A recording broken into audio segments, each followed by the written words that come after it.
warahmatullahi wabarakatuh.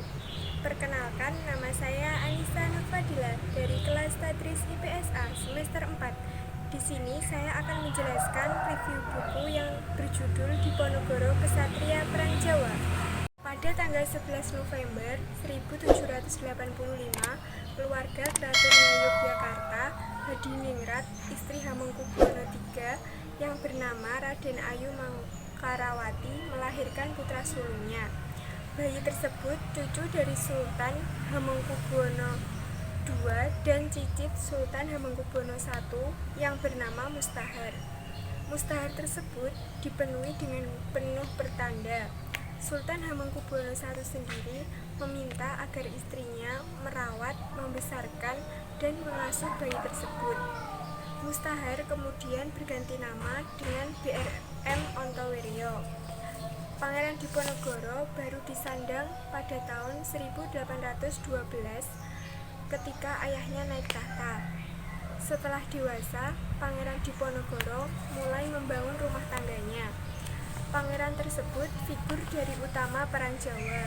Pada tahun 1825 sampai 1830, di sisi lain Pangeran Diponegoro memiliki kemampuan berimajinasi, kreativitas yang cukup tinggi.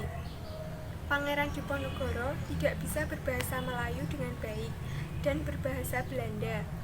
Ketika marah kepada pejabat Belanda, cenderung berbahasa Jawa ngoko. Setelah Sultan Sepuh naik sebagai raja, banyak kejadian yang mengguncang jiwa Pangeran Diponegoro. Oleh pemerintah Hindia Belanda sebagai patih untuk mengalahkan pemerintah Sultan Hamengkubuwono III dengan gelar Danurejo IV, akhirnya Pangeran Diponegoro marah. Pada tanggal 6 Desember 1822, Sultan Hamengkubuwono IV wafat secara mendadak dalam acara pesiar. Desember 1822 diangkatlah Bendoro Raden Mas Gatot-Meno yang berumur 3 tahun sebagai raja pengganti ayahnya dengan gelar Sultan Hamengkubuwono V. Pangeran Diponegoro menganggap bahwa Bendoro Raden Mas Gatot-Meno dinobatkan sebagai Sultan Hamengkubuwono V, dan itu hanya sebagai simbol jabatan, karena kenyataan sistem pemerintah dijalankan oleh Patih Danurejo keempat yang berpihak pada kepentingan Belanda. Pada tanggal 25 Mei 1823, Pangeran Diponegoro melakukan tafakur di makam Ki Ageng Pandhanaran di Bayet, Klaten, dan melakukan serasehan. Serasehan dibicarakan berita bohong dan disebarluaskan oleh Belanda. Pangeran Diponegoro segera mencari dukungan dengan menemui Kyai Mojo. Bapak Diponegoro disusun oleh Pangeran Haryo Suryanegara dan Patih Danurejo V. Menyebabkan pecahnya Perang Jawa itu pengangkatan Dewan Perwakilan bagi Sultan Hamengkubuwono V. Kalangan keraton tidak menyetujui. Istri Sultan Hamengkubuwono IV termakan fitnah atas kematian suaminya Sultan Jarot. Fitnah tersebut meracuni Sultan Hamengkubuwono IV. Pada tanggal 19 Desember 1822, upacara penobatan Sultan Hamengkubuwono IV berlangsung tanpa kehadiran Pangeran Diponegoro karena beliau merasa diabaikan. Pada bulan Mei 1825, kolonial Belanda membangun jalan dari Yogyakarta ke Magelang sebagai usaha modernisasi Jawa. Salah satunya jalan yang dilewati adalah jalan tanah milik Pangeran Diponegoro di Tegalrejo. Akhirnya beliau marah karena tanahnya dipasang patok tanpa izin Pangeran Diponegoro. Perang ini untuk memperjuangkan hak asasi masyarakat pribumi Jawa yang ditindas oleh pemerintah kolonial Belanda. Pertempuran di Selarong dipimpin oleh Diponegoro. Penduduk wilayahnya berjumlah 30-60 jiwa. 31 Juli, Diponegoro mengirim surat ke penduduk Kedu dan Tionghoa agar turut berjuang.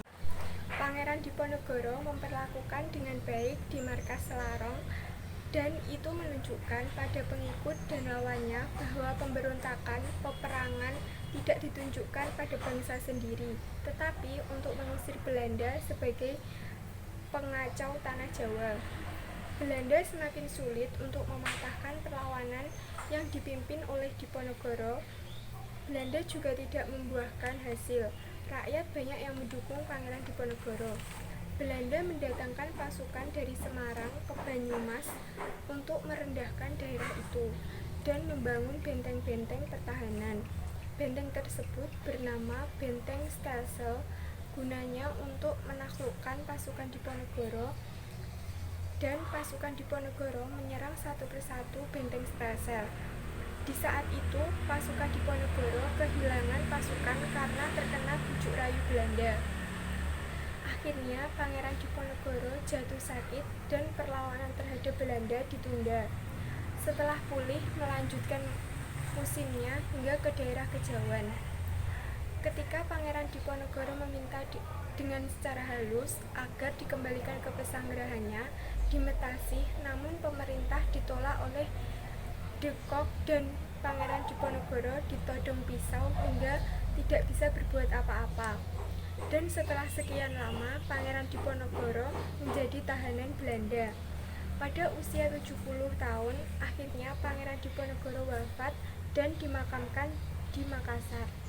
Sekian penjelasan review buku dari saya. Bila ada kurang lebihnya mohon maaf. Wassalamualaikum warahmatullahi wabarakatuh.